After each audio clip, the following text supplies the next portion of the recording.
Welcome to the Inside Carolina podcast. I'm your host, Tommy Ashley. I'm joined by Greg Barnes. If you're watching on YouTube, we've got a special guest joining us today. But first, I want to take a second to talk about Johnny T-Shirt and JohnnyT-Shirt.com. Certainly great sponsors of this podcast and great friends of Inside Carolina and every Carolina fan out there. Go visit them on Franklin Street if you're in town, or go to shop online at JohnnyT-Shirt.com. And if you're a premium subscriber to Inside Carolina message boards, you get 10% off your order. Take care of them. They take care of us. Let me welcome in Mr. Dazz Newsome, former North Carolina wide receiver. Dazz, thanks for joining us, man. Yes, sir. Thank you for having me. Want to get you in here. I know you got a lot of work going on. You kind of prepping for the future. Tell us a little bit about what you're doing to get ready for this NFL draft coming up in a few weeks. Well, we working on the combine and stuff. We doing stuff like getting ready for the 40, running routes, just fast, explosive stuff, lifting weights and all that. So you finished your career at Carolina. Let me ask you a question before I get into too much further. Did you ever consider coming back to Carolina for another year when the NCAA gave that to you guys? Not really, but if something would have went completely wrong, then I definitely would have came back. Yeah, it's an interesting thing. You got Tamon Fox and Hopper coming back and all, and I didn't know if that applied to you some, but it's time to move on. Let's talk a little bit about this NFL draft prep. You got invited to the combine, even though it's virtual. Okay. What does that mean for a guy like you trying to make his name? I always watched the NFL draft probably every year since I was probably 10 years old. So for me to be here is definitely a true blessing. Dazz, so when the Orange Bowl ends, I think a lot of people with COVID being such a cloud over the football season and even over the NFL draft, with the combine being virtual this year, where did you go? What's the first steps for you to kind of begin your journey in terms of prepping for the NFL draft? So we had a game in Miami, and we stayed in Fort Lauderdale. So, and I so happened to be training in Fort Lauderdale.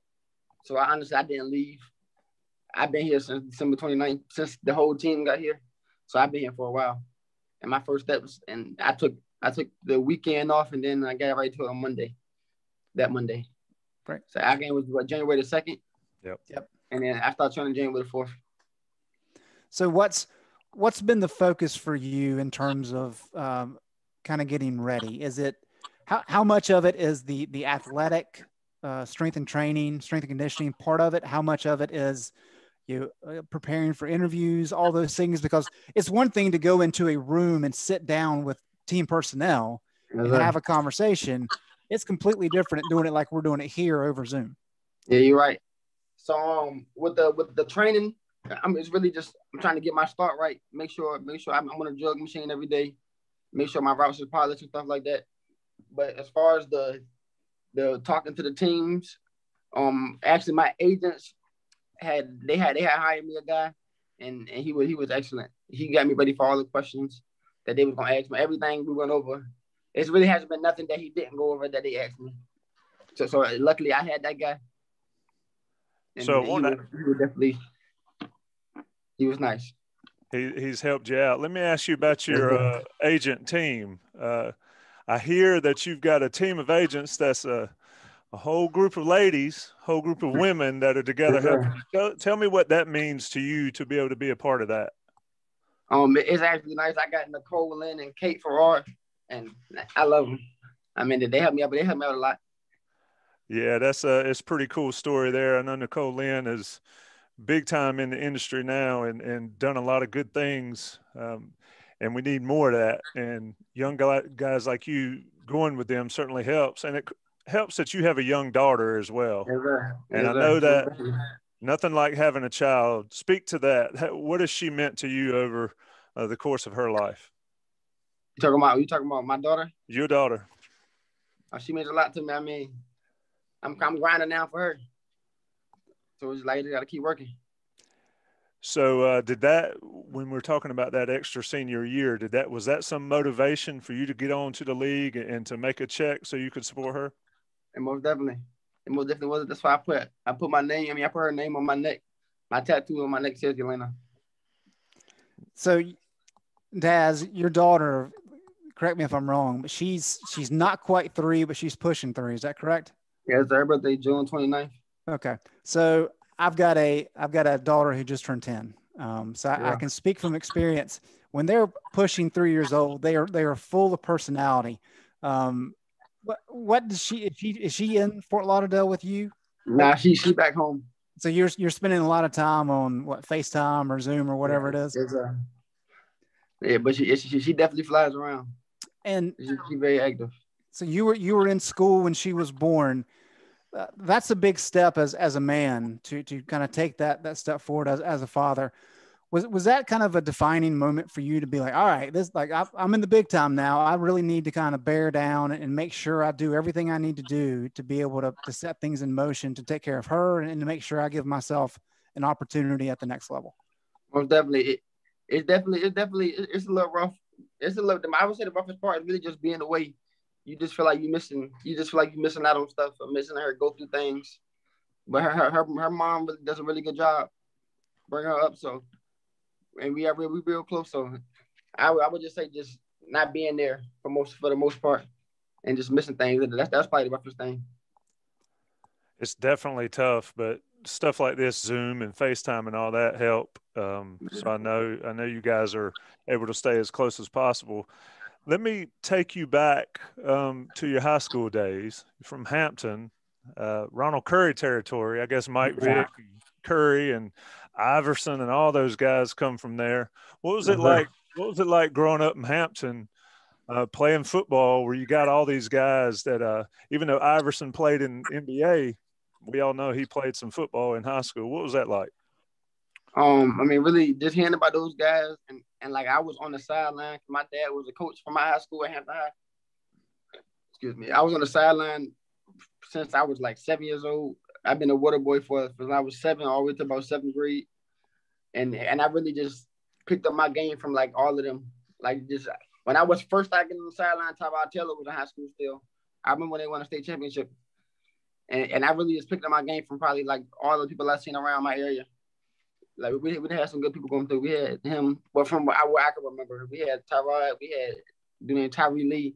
He went to a Fevers though. We had doing Tony Pittman, a lot of guys. My brother David Wofford. And Daz, you mentioned Tyrod. You mentioned your brother. Your brother, of course, played DB at Virginia Tech. Okay. Your dad played defense at Virginia Tech. So I remember looking at your profile when your name first popped up when you were in high school, thinking, this kid's going to Virginia Tech. How in the world did you end up in Chapel Hill? It was really it was a family atmosphere at Chapel Hill. Virginia Tech was too, but I just want to start some on my own. It's an interesting, Carolina, of course, now with Dre Bly is getting that pipeline from that area down to North Carolina. But I know that Virginia Tech was not too pleased to see you come this way. But I want to ask you about those high school days. I guess Ronald Curry and Mike Vick in high school were a little before your time, but Virginia, Hampton Roads area legend, who's the best? Which of those guys is the best that people talk about? I heard the best was Ronald Curry. I heard he was the best, but the best I didn't see. Let me think. It was some tough ones. I would have to say between Tyree Lee, it was a dude now, and then this is the dude named Todd Nolan. Yeah, I probably never heard of him, but he was tough. He was a receiver. He was tough. So, looking at your recruiting profile, and I remember it, like Greg said, but the first thing it says is, though he projects as a defensive back, he was Offensive Player of the Year for the Daily Press. When did you know that you were going to change sides of the ball from defense to offense at Carolina? I thought I was going to play it. I was going to play both, but I thought I was going to start at DB and then like make my way over to receiver. But Fedor called me like a week before I got there, and he asked me did I still want to play receiver, and I said I was like of course, and he said all right, we're gonna start you at receiver, and then once you learn receiver, we're gonna move you to defense. But I just never seen defense. and you return kicks, you return a lot of punts. And I think the versatility is what NFL teams especially are looking for, because if they can get two guys in one, a punt returner and a receiver in one, they can save some money and have roster space for other stuff. How is the special teams played in to your looking forward to this NFL draft and to these teams, the way they look at you? I think it plays into a big factor. Special teams, punt return probably my favorite thing. So I love to do it. I really love special teams, period. Kickoff was really my favorite one. Before I was on punt return team, I was a little hurt when they took me off the kickoff team. Because I played kickoff team my freshman and sophomore year, and they had took me off it my junior year. But when he took me off, I was like, come on, coach, I'm trying to get up there. But I guess they didn't want me on all of them. What does it take to be a good returner? Because I don't think anybody would say it out loud, but I don't play football, so I can say it. The idea of trying to catch a ball when you've got grown men running as fast as they can to take your head off, that seems a little daunting. What does it take to be a good returner? And does that worry you at all when you see people coming at you? Or are you just specifically looking for gaps and holes to try to make a return?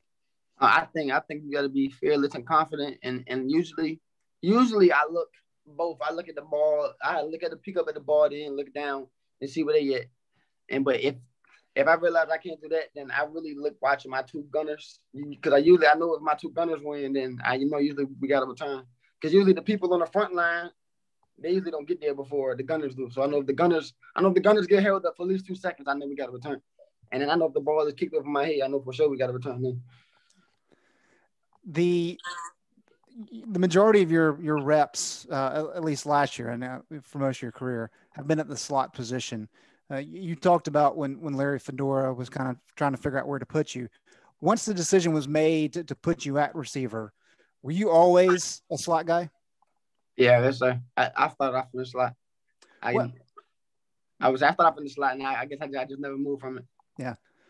Where do you think you have grown as a player over the last 4 years in terms of fine-tuning that position and maybe working on route running and those types of things? I would say most definitely was recognizing coverages, because my freshman year, I thought I knew coverages, but I didn't really know them when they got the moving in my face.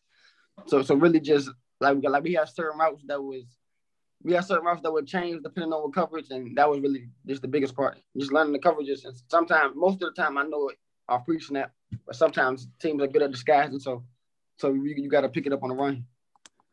And I know it can be challenging, when you have a new offensive coordinator come in. I know it wasn't a massive shift from what Larry was doing to what Phil Longo's done. But in hindsight, was that beneficial, the ability to kind of go through a little bit of a scheme change to understand what's required of you?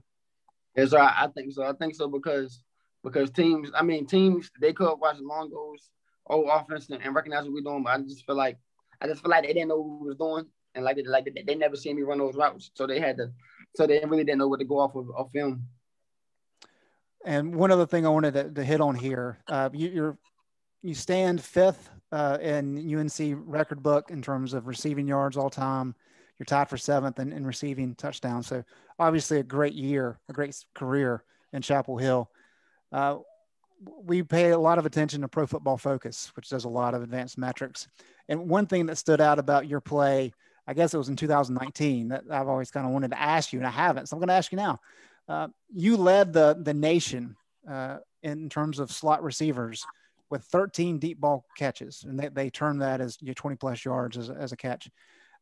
Is that going to speak to your ability and your speed to not just be strictly a slot guy, but as somebody who has enough speed who can do a lot of damage down the field as well? Yes, sir. I can most definitely win on deep balls.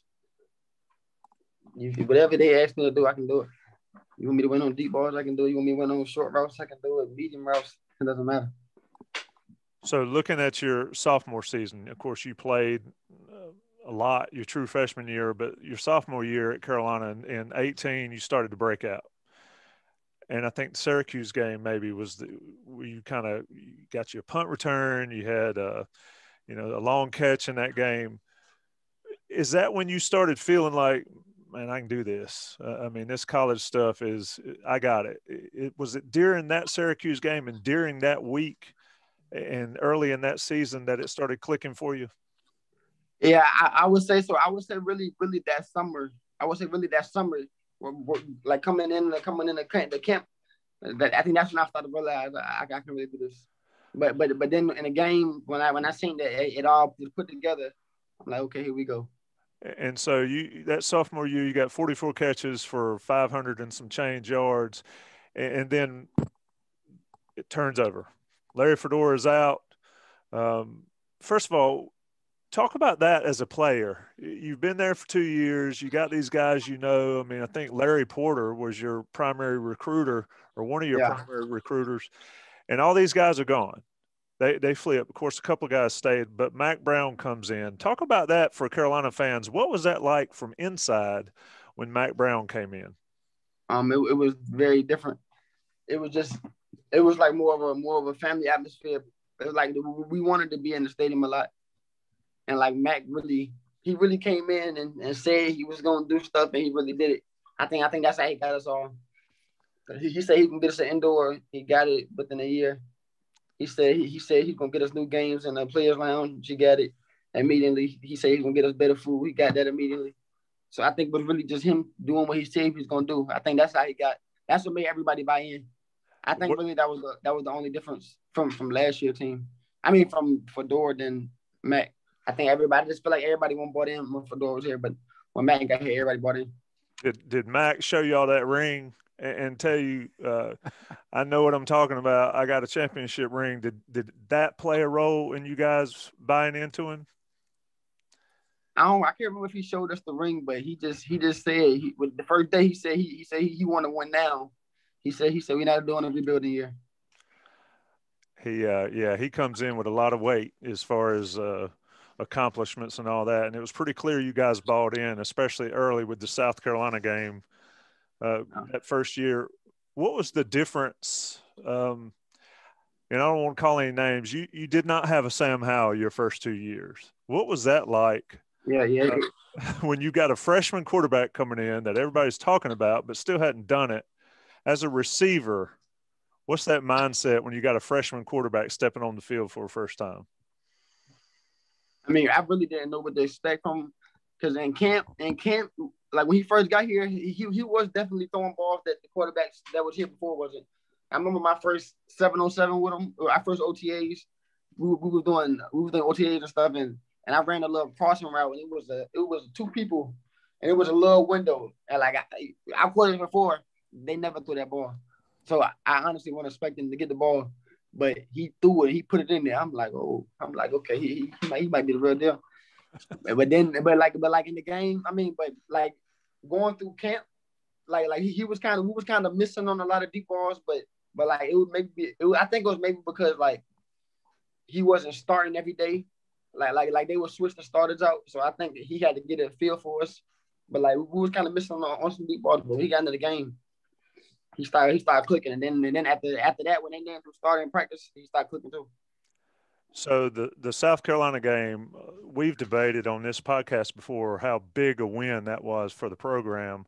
But Miami and Kenan Stadium, I've been going to Carolina games since long before you were born, long before Greg Barnes was born too. So I can tell you that I haven't seen too many games like that. Describe that atmosphere for us, not talking about the last play yet, but describe the atmosphere in Kenan Stadium that Miami night.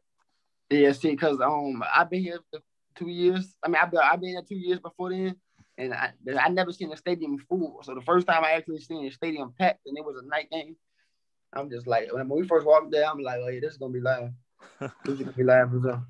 Then describe the ending there. Describe the end of that Miami game.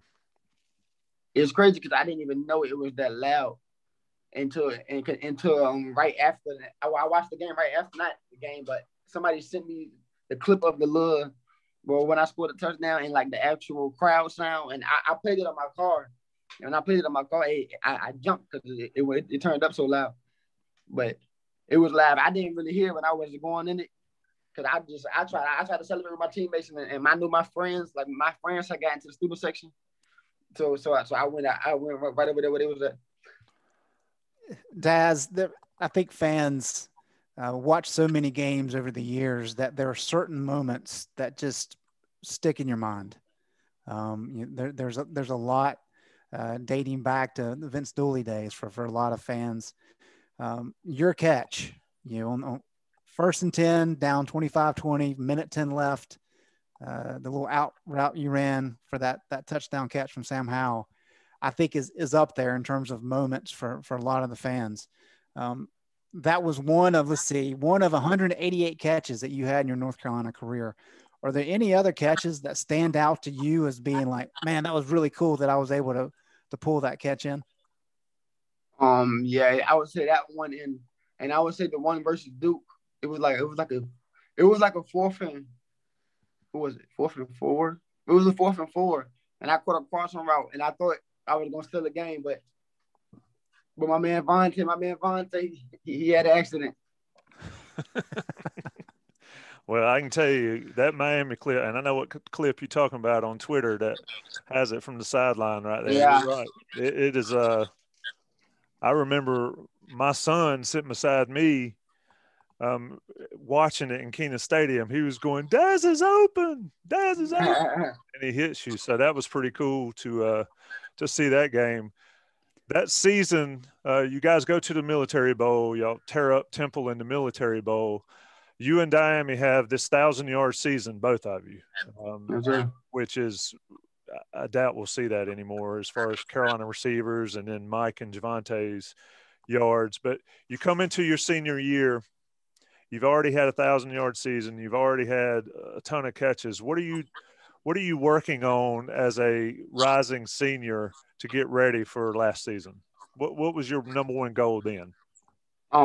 Really limit the drops and really to stop catching my body. And I knew I was gonna be double teamed a lot because I'm in the slot. And I definitely did get double teamed a lot more than I did from the year before. So I was really just trying to help. I mean, I really was trying to go to the OC and just think of ways that we could beat the double team. Early in the year, I think you only had 6 targets the first 2 games. And Mac talked about it quite a bit. And fans were like, well, what are they going to do to get Dazz involved? But really after the BC game, you had some really good games there and continue that. What changed for you after the BC game? Honestly, just keeping my head down, just working. I just couldn't let it upset me. I mean, it was a little frustrating, but I just had to keep working. I was going to say, was it tough to come off a 1,000-yard season and then you're not getting the ball? I mean, you got a quarterback like Howell that slings it all over the field, but you weren't getting those touches. I mean, what's going on in your mind? You said it was frustrating, but I mean, it's got to be, right? Yeah. It's frustrating for sure, but we was winning, so we're just like, let's just keep going. I know the ball gonna find me eventually. I'm gonna just keep getting open. So that season progresses. Javante and Mike go nuts. A big part of them having success was the wide receivers blocking. And, most people talk about Bo and Diami blocking on the outside, but you did your fair share. Talk about that part of your game and how that can translate to the next level, because you got to do it in the league too. Yeah, most definitely. Well, I love to block. I love helping my teammates get open. And I really think it was Coach Brewer, who helped me get right to blocking. That was something he emphasized a lot. You weren't gonna play for Brewer if you didn't know how to block. So Brewer really got me right. And MJ Stewart, he was hard to block. He was definitely hard to block. When I first got here, I was struggling to block him. So I feel like he got me better as a blocker too. That's a good person to learn from. He's making a fair living in the NFL right now. Most definitely. So, and I want to talk about the end of the season, but speak to that some more about guys that have made a difference for you at Carolina while you were at Carolina. We always hear about Carolina basketball and how guys come back and they help the young guys and they pay it back and all that. Who in the Carolina program was that guy for you, for Dazz Newsome while you were there? I would say, you say who got me better? Who helped you improve while you were at Carolina? I would say it was a bit of everybody. It was a bit of my teammates. It was definitely MJ for sure. MJ got me right. He got me right for sure. With my beginning years, and then I learned from Austin Pro.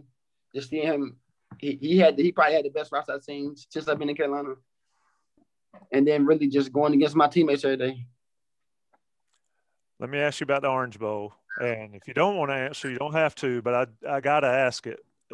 And I remember your quote, and it may have been to Greg Barnes' question about opting out. You said, I'm a ball player, I'm going to play.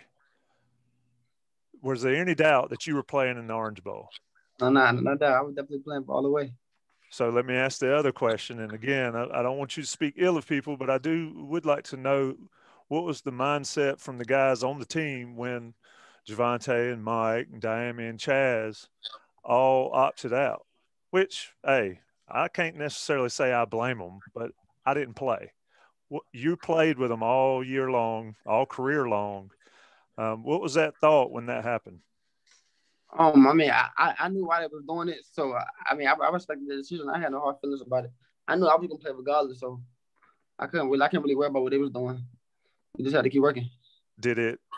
I think it provided you an opportunity to be more of a leader in the Orange Bowl. Is that fair? Most definitely. And then gave you an opportunity to play without those guys' shadows. Because I mean, you know, you're going out there against Texas A&M. You're the guy. Everybody else is younger. Just talk about the mindset going into that ball game as a senior. It's your last game going in. What's going on in your head getting ready for that one? Well, I was ready for the spotlight. I really just want to go out with a bang and help my team come out with a win. But it didn't go that way. So, but it was still a good game though. That's the biggest stage that the North Carolina football has ever played on. I mean, did that resonate with you that, hey, this is somewhere this program has never been? Yeah, I most definitely said that in the interview that I had when I did the press conference for the Orange Bowl. I was telling him it's the biggest bowl game that we ever been to. When especially that I've been to while I was here, so there was no way I'm not playing. What did Mac Brown say to you guys before you walk out on the field for the opening kickoff? I did not remember. I never remember what he said. So you remind me of those guys I coach. I'm like, what did I tell you? They're like, I don't remember. I forgot what he said when we went up. But okay, so the game, you know, the game's tight. It kind of gets away from y'all at the end. You see it slipping away, and you're a senior. Can you tell us what's going on in your mind as those moments are ticking off there at the end of that ball game? I'm really that's when all my brothers just start coming up and hug me and telling me that they love me and all that. And so I think Sam was the first one to come up to me, and he was just telling me it was a joy playing with me, and just saying he can't wait to meet me at the top and stuff like that. But it was a sad moment for sure. Just know I'm never gonna play with him again. Yeah. Do you think about that a lot as you get ready for the NFL, or is it just something that maybe you probably sit down and think about it down the road? I don't think about it a lot unless I see a clip of that game or something like that. Right. So go ahead, Greg. I was gonna redirect a little bit. As a sports writer, I'm always trying to find kind of random weird stories that are interesting. And you possess one of those stories. Lonnie Galloway talked to us. I know what you about to talk about. You about to talk about the contact, huh? I'm gonna set the stage for the listeners who may not know the story because I think it's great. You may not agree with me, but I want to share. Lonnie told us after spring ball 2019 that he was watching Dazz and Sam. I guess it was a spring game, and watching a throw from Sam to Dazz. And it hits Dazz in the hands, but it kind of goes through his hands and pops him in the chest. And Lonnie's like, well, it's not like he dropped the pass. It was like he wasn't ready for it, even though he was looking at it. And after the game, Lonnie, this is from Lonnie's side. Lonnie said he asked you if you could see all right. And your response was, yeah, I see fine. But then they had you checked. And what took place from there? The eye doctor, he told me I needed contacts. So I was like, I didn't even know. I always thought I could see. I thought that's how everybody see. Was there a big difference for you when you got the contacts? Yeah, it was for sure. I know there were some drops that were some issues for a lot of guys on the team, but you really limited and kind of mitigated those issues as your career progressed. Did the contacts play a big role in that, or was that more kind of technique and focus and those types of things? Yeah, the contact played part of a role, but it's really focused on too. You really got to focus on the ball and really just make sure you look it in, because a lot of times when you get the flying around in the game, you catching the ball and looking at the defender. So it's really just focus on the ball before you get to looking away. What was you talked about Gunnar Brewer, and we know his reputation is great in terms of being a wide receiver coach. When Lonnie came in, each coach does things differently. What are some things where he really helped you prepare for this next step you're about to take? You talking about Galloway? Yes. Yeah, Galloway was really one of the ones who got me right with the coverages. I mean, me and him, we real cool. That's most definitely my guy.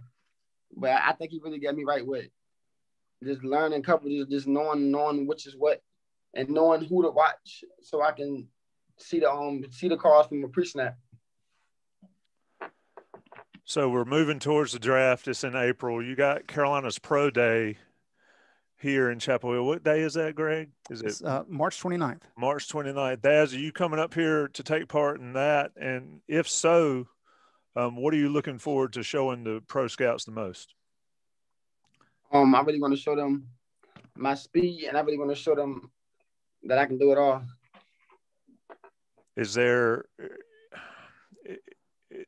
I'll ask this. I mean, I know the answer. The answer from every player we've ever talked to is, I just want to play. It doesn't matter with what team. But what team did you grow up thinking about in the NFL, and where you would love to go? In a perfect world, where would you go play in the NFL? Yeah. I'm going to tell you my favorite team before. My favorite team before it was with the San Diego, they're the Los Angeles Chargers now. That was my favorite team growing up because LaDainian Tomlinson was my favorite player. But I don't really care where I go. I would go anywhere. You mentioned the Chargers. I was watching. I guess they were on Hard Knocks. They had the Rams and the Chargers, and their wide receiver coach said, "If you don't block, you don't play." And you said that earlier, so that's funny that you mentioned that. What's Dazz Newsome do for fun these days? I know you're doing a lot of work to get ready for the NFL, but what's fun for Dazz? What's fun for me? I play the game. I play Call of Duty. I'm on the K. I'm on Madden. I ain't been on 2K lately, but I be on Madden. I be on Call of Duty. What system you got? I got the P4. I'm gonna get the P5 soon. Okay, because I got my kids are down there saying, "What's he play? What's he play?" They want a piece of you, so they and all that stuff. We're about to wrap up. Tell me something that you want to pass along to Carolina fans, and then what you can pass along to the players that are coming up behind you guys as they get ready for this Carolina season. I would say, what would I pass along? I would say, really, don't let nobody knock you down. Whatever anybody say, coaches, teammates, just keep doing what you've been doing to get here. And Dazz, before we let you go, I did want to ask, I know there was a report last week that the Buffalo had expressed interest in you. I know there's a lot of conversations going on. You're projected to be drafted, so that makes sense. Can you share anybody else that you've had conversations with? You just preliminary. I don't think I'm supposed to. I don't think I'm supposed to do it. All right.